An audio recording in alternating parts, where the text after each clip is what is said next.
ምክንያቱም መናገር አልፈለገችም። ምንድነው መረዳት ከዚህ በላይ ምንድነው መረዳት አነጋገሩ አንዋር እንዳያችሁት እንግዲህ ኤፍሬም እና ቤዛ ሊስማሙ አልቻሉም፣ ሊግባቡ አልቻሉም ማለት ነው። በስርዓት ቆም ብሎ ለማውራትም አልቻሉም። በዚህ ጉዳይ ላይ እንግዲህ አንዋር የሁለቱም ጓደኛ ነው።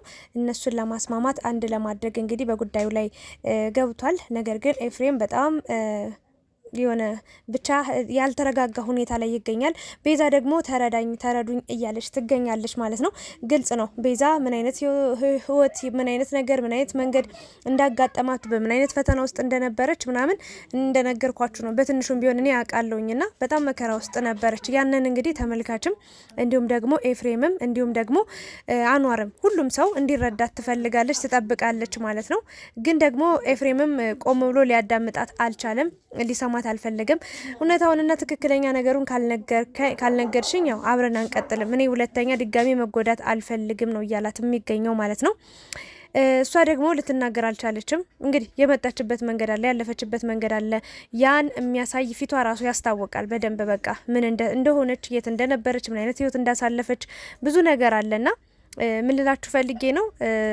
አንዋርም እንግዲህ ጉዳዩን ገብቶበት እንግዲህ እንዲረዳት ነው እየጠየቀው ያለው። ኤፍሬም በጣም ስሜታዊ ሆኖ ነው እየተናገረ የሚገኘውና አዎ ትክክል ነው፣ እውነት አለው ኤፍሬም። አልፈርድበትም ሙሉ በሙሉ። ለምን አንድ ሰው በጣም የሚዋደዱ የሚከባበሩ በጣም የሚፈላለጉ በጣም አብረው ብዙ ጊዜያቶችን የሚያሳልፉ የነበሩ ልጆች ድንገት ጠፍታ ሲፈልጋትም አላገኛትም እንዳያገኛትም ብዙ ነገሮችን ብላለችና እቺ ልጅ እንግዲህ ጠፍታች። በጣም ብዙ ወራት ነው የጠፋች፣ በጣም ብዙ ወራትና ከጠፋችበት መጣች። እሺ መምጣቷ ደስ አለው፣ አገኛት ምናምን ነገር ግን ምን ብሎ ይቀበላት ማለት የት እንደነበረች ምን ስታረግ እንደነበረ ምን እንደሆነች መጠየቅ ማወቅ መብት አለው።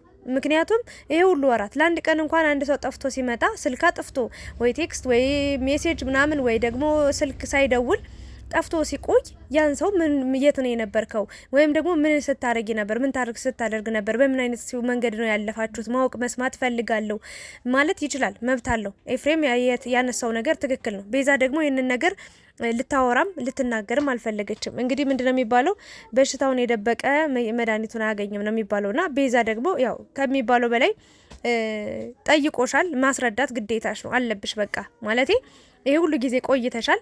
ይሄ ሁሉ ጊዜ ቆይተሽ ደግሞ ናፈቀኝ ብለሽ መጥተሻል። መምጣትሽ ጥሩ ነው፣ ስላየንሽ እኛም ደስ ብሎናል።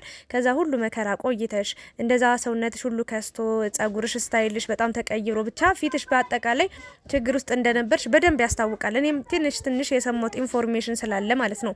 ትክክለኛ ኢንፎርሜሽን ይሁን አይሁን አላቅም፣ ግን 50-50 እርግጠኛ ነኝ የተናገሩት የነገሩኝ ኢንፎርሜሽን ስላንቺ ስላሳለፍሽ በተለይ ደግሞ ከቤተሰብ ጋር በተገናኘ ምን ውስጥ የት እንደነበርሽ በትንሹም ቢሆን ኢንፎርሜሽን ደርሶኛልና ያን ነገር አንቺ ነሽ የምታውቂው። ከዛ በላይ ማንም የሚያውቅ ሰው የለም ማለቴ በተለይ ደግሞ ኤፍሬም የሚያውቀው ነገር የለም ምንም ነገር። ስለዚህ ያንን ነገር የማስረዳት ግዴታ አለብሽ፣ የት እንደነበርሽ ምን እንዳደረግሽ። ይሄን ነገር ደግሞ ካልተናገርሽ እሱ ሊረዳሽም ሊቀበልሽም አይችልም ማለት ነውና ምን ልላችሁ ፈልጌ ነው ቤዛ ያደረገችው ነገር በቃ አሁን ይሄ ሁሉ ጊዜ ቆይታ መጣች አይደል? የመጣችበት ምክንያት በቃኝ፣ ከዚህ በኋላ መደበቅም አልችልም ስለነበርኩበት ሁኔታ አስረዳዋለሁ።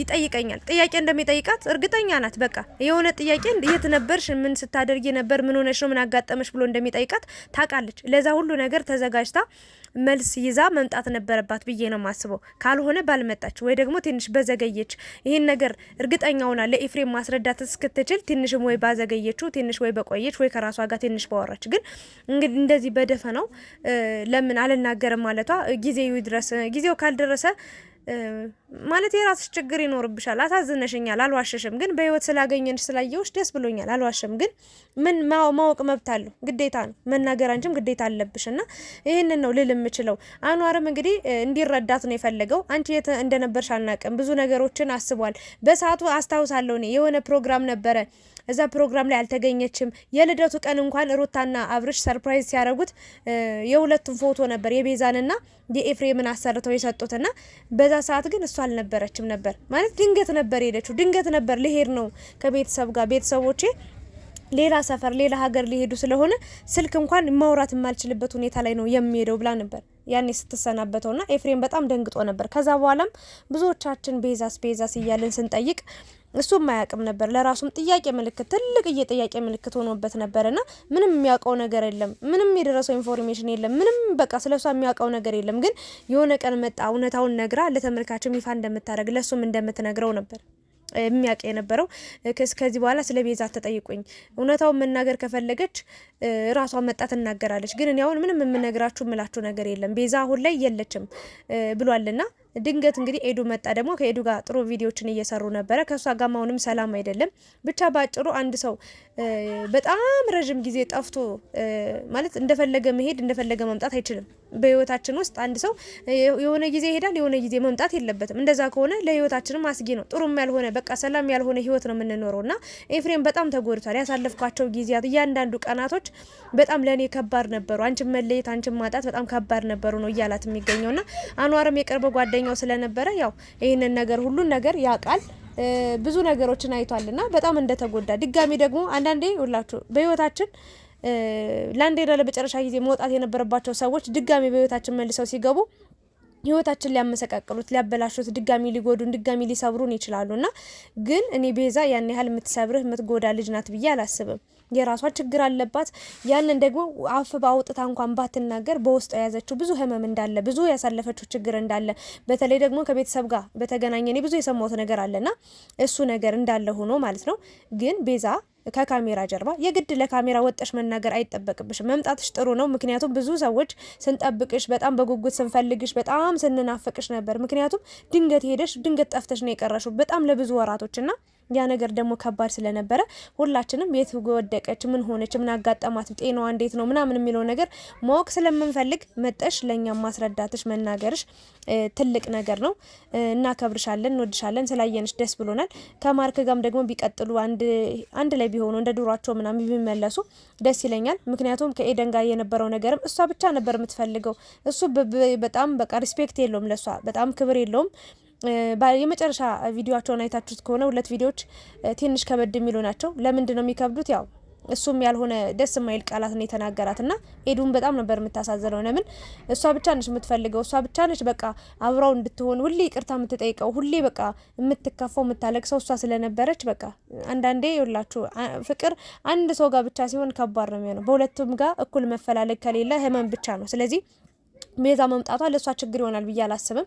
ቀድሞ የጨረሱት ነገር ነው ኦሬዲ ብዬ ነው የማስበውና ቤዛ ብቻ ታሳዝናለች። እና ምን ልል ፈልጌ ነው ሚዲያ ላይ ወጣ መናገሯ መምጣቷን አለው ብላ መናገሯ ጥሩ ነው። ለብዙ ሰዎች ረፍቶናለችና ግን ደግሞ እች ልጅ ከካሜራ ጀርባ ለኤፍሬም ብቻ ቁጭ ብላ ማስረዳት ያለባት ነገር በጣም ብዙ ሺህ ነገር አለ ብዬ ነው የማስበው እና ያንን ነገር ደግሞ መናገር አለባት። ካልሆነ ግን ኤፍሬምም እውነት አለው ከዚህ በላይ መታገስ አይችልም። እየለመናት ነው እየጠየቃት ነው እንድታስረዳው። ዛሬ ጭራሽ አንዋር ይዟት ሲመጣ እንዴት ታመጣታለ ማየት የማልፈልገውን ሰው እንዴት ታመጣብኛለ ነው እያለ የሚገኘውና ያን ያለው ያው ከልቡ አይደለም። ምክንያቱም ድጋሚ መጎዳትን አይፈልግም። ነገም ጥላኝ ብትሄድ ትላንት ጥላኝ እንደሄደች ብሎ ያስባል።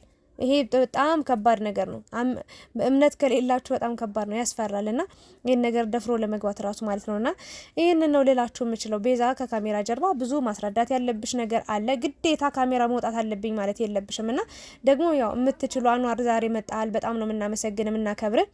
ጥሩ ነገር ነው ያሳያት። በጣም አክብራት እሷንም መክረ ያለውን ሁኔታ ለመረዳት መሞከር በጣም እናመሰግናለን። ግን ቤዛንም ከሚዲያ መጥፋት የለባትም። ቢያንስ አለንልሽ ልንላት ይገባል። በራሷ ቻናል ብትከፍትላት ጥሩ ነው ብዬ ነው የማስበው። ኤፍሬምም ደግሞ እንደዚህ ቁጣ ሳትል ሳትናደድ ሳትበሳጭ የሆነችውን ያሳለፈችውን ነገር ቁጭ ብለ በስርዓት ብትጠይቃትና ብታወራት ጥሩ ነው ብዬ ነው የማስበው። ምክንያቱም እዛ ያሳለፈችው ህመም አለ። አሁን ደግሞ አንተ አልረዳ ስትል ሌላ ትልቅ ህመም ነው እና ሴት ልጅ ናት። ቢያንስ አንደርስታንድ አድርጋት ልትሰማት ይገባል። በቃ ስማት።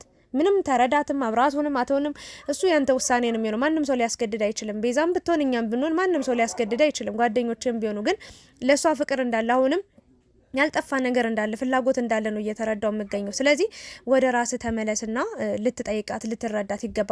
ተሸነፍ በቃ አንተ ባጭሩ ሳትጠይቃት ሳታወራት ጊዜ ሳትሰጣት በዚህ ልክ እየተቆጣጣት ምናምን የጥላት እየሄድክ እየገላመጥካት ምናምን የማይሆን ነገር ነው። በቃ እሷም ለማስረዳትም ጥፋትም ሊኖርባት ይችላል። እንግዲህ አውቃሚውን ሳታቅ ያደረገችው ነገር ሊኖር ይችላል። ያንን ደግሞ ማወቅ የምትችለው ቀስ ብለ ቁጭ ብለ ስትጠይቃትና ስትመልስላት ስትሰማት ነው። በቃ ባጭሩ ማዳመጥ አለብ እሷን መስማት አለብ ነው ምለው። ብቻ ግን መስማማቱን ያምጣ። ቤዛ በጣም ነው የምታሳዝነው። አንዋር በጣም ነው የተናደደው። በቃ እሷን መረዳት አለብን። እንዴት እኔ ላገናኛችሁ ላስማማችሁ እንድታወሩ ላደርግ ብል ምንድነው ማውራው ነገር ምናምን ብሎ በጣም እየጮህበት ነበረ። ብቻ ግን እንደዛ መሆን የለበትም። አንተም በዚህ ጉዳይ ላይ መረጋጋት አለብህ ብዬ አስባለሁኝ። አብራችሁ ስለነበራችሁ አመሰግናለሁ። ግን ቤዛን አለንልሽ ብንበላት እኛ ሴቶች በደንብ መተባበር አለብን፣ መከባበር አለብን፣ መፈላለግ አለብን፣ መረዳዳት አለብን። በአጭሩ አለንልሽ አይዞሽ ልንላት ይገባል። በራሷ ደግሞ ቻናሏ ከፍታ ብትመጣ ደግሞ የተሻለ ነገር ታገኛለች፣ ትጠቀማለች ብዬ አስባለሁ። ብቻ ግን ፈጣሪ እንግዲህ መስማማቱን ያምጣላቸው። ቤዛም ደግሞ ካለችበት ጭንቀት ሙሉ በሙሉ ወጣ ወደ ራሷ እንድትመለስ እንመኝላታለን። ፊቷ ያስታውቃል በብዙ መከራ በብዙ ችግር ውስጥ እንዳለፈች። የሁሉ ጊዜ ያለ ችግር ያለ የሆነ ነገር አልጠፋችምና መምጣቷ ትልቅ ነገር ቢሆንም አሁንም ደግሞ ከኤፍሬም ጋር ብዙ ያላለቁ ነገሮች አሉ። እነሱ ተስማምተው ደግሞ አንድ ላይ ለማየት ያውቃን እላለሁ። ሰላም ቆዩልኝ።